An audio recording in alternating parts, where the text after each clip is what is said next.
So you ever get back from a fishing trip, then go through your phone to look at the photos and wonder what in the heck happened and where all the good photos went? Well, I've definitely been there, as you can see. It was so frustrating, I decided I had to do something about it. So I went to the internet and started studying all the best fishing pictures I could find.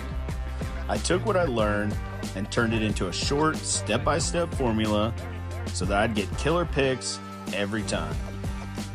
Then I've turned it into a short ebook that I'm giving away for free because everybody ought to have killer fishing pics that are worthy of putting on the wall.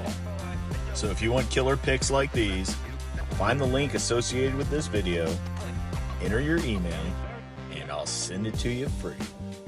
Tight lines, everybody.